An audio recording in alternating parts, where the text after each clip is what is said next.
chief economist at the African Export-Import Bank, Dr. Hippolyte Fofack, says Africa should take advantage of the new phase of global geopolitics by maximizing its resources via trade and other forms of development. Speaking in an exclusive interview with Arise business correspondent Bosino Mofaya, boots on the ground in Accra, Dr. Fofack highlighted the benefits of a new Afro-Exim Bank that is positioned to support Africa as an institutional supermarket. Let's take a look. Mr. Fofack, it's good to have you here. Thank you so much. It's always a pleasure. On Horizons. I'm just going through the report today was the Africa Trade Report. But first, I'm going to ask you about this latest new book that you wrote about Africa's growth prospects, its current growth resilience in the post-crisis world. What's this all about? I think it's customary that every year the bank will have to essentially put out to shareholder, client and stakeholder what we think the state of African economy and global economy is.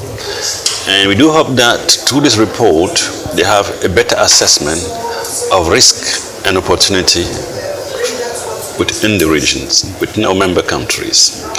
And this year, and the piece was written against the background of really a confluence of many crises and combinations of geopolitical and macroeconomic crises and challenges, what's been called the polycrisis world.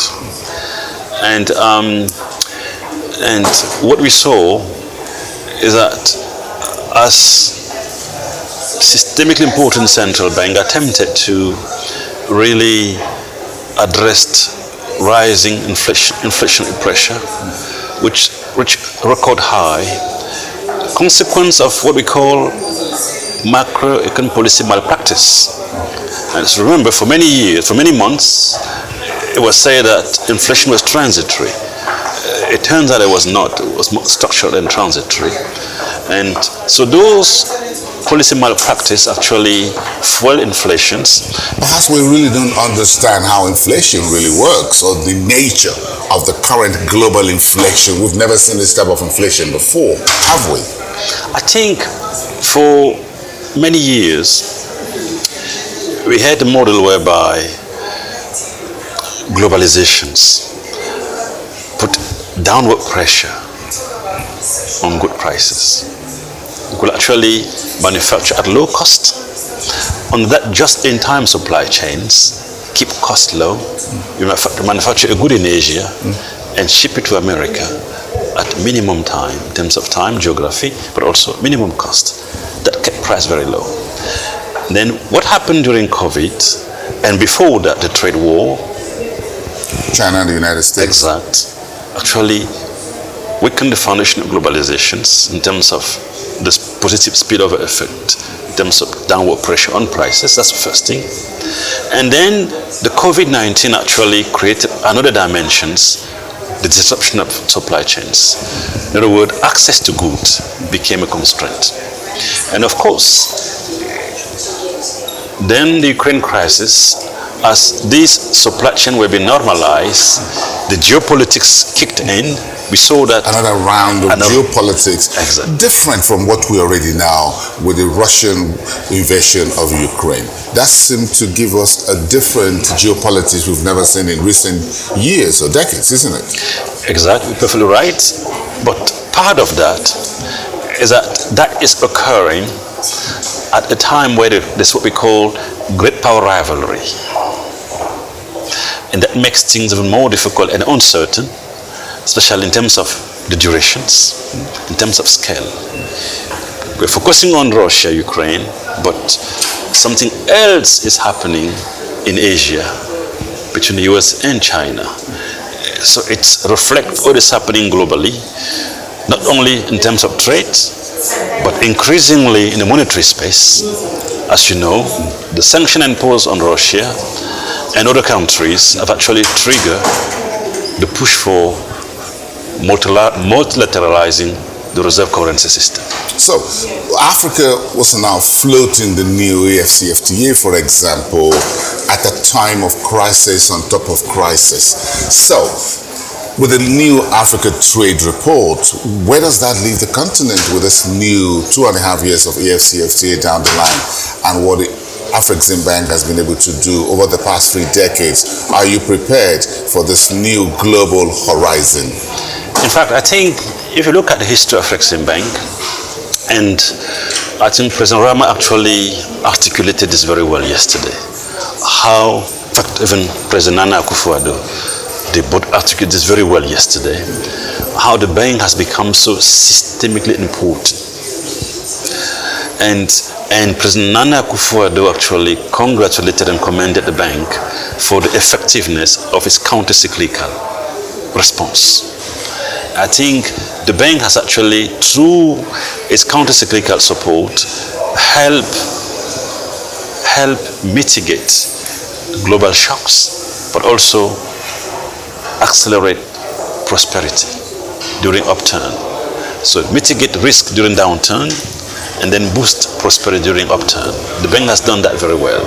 Now, what has happened, and now to go back to your question specifically, is that the rising geopolitical tensions, one word which was one of the most used words last year is friendshoring and nearshoring. So friendshoring essentially means the supply chain network should be localized in friendly nations and allies. So that will actually help reduce the heavy concentrations of supply chain that we've seen in the past, which magnify the risk during the COVID-19 crisis, which in the world of great power rivalry will make it even more difficult for countries which are concerned about the risk exposure. Is this the end of globalization as we knew it?